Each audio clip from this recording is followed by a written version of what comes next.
Canals first came to London towards the end of the 18th century, with the River Lee and of course the Thames, already an established river, being used for navigation. Parts of the River Lee were canalised first, and in 1769 the Hackney Cut was created, a straightened section of the Lee to speed up travelling times for boats and barges.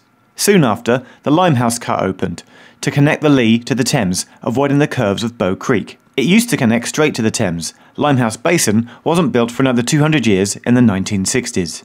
The Grand Junction Canal, it wouldn't be renamed to the Grand Union until several canal companies merged years later, entered the edge of London near Uxbridge in 1793, and by the next year was complete all the way down to Hanwell, where it joined the River Brent, parts of which were canalised also, and then it joined the Thames at Brentford. A year later, work started on the Paddington Arm, but this wasn't complete and opened until 1801, the same year that work started in South East London on the Grand Surrey Canal, which opened in stages first to Old Kent Road, then Camberwell, and finally to Peckham. Connecting to that was the Croydon Canal, which opened in 1809 and ran all the way from West Croydon to join the Grand Surrey Canal at Rotherhithe. During that time, Regent's Park and the area around it, including the Regent's Canal, was constructed and opened between Paddington and Camden in 1816, including the Cumberland Arm. The Regent's as we know it now was completed 4 years later, when it opened fully all the way through to Limehouse in 1820. The Grosvenor Canal, the shortest stretch of navigable water in London at just half a mile long, then opened in 1824 from the Thames at Pimlico to Victoria.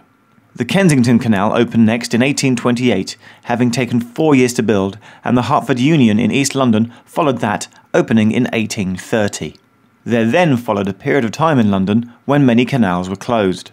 The Croydon Canal, only recently opened but a financial failure, shut in 1836, the first to be closed by an Act of Parliament, and within 3 years a railway line was built on top that ran into London Bridge.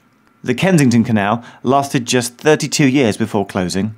Today, you'll know it as where the overground runs between Imperial Wharf and West Brompton. The Cumberland Spur of the Regent closed in 1940, followed by the closure of the Grand Surrey Canal in 1970. In 1995, the last commercial canal in London, the Grosvenor, closed for traffic completely, although a small part of it as a basin still survives today.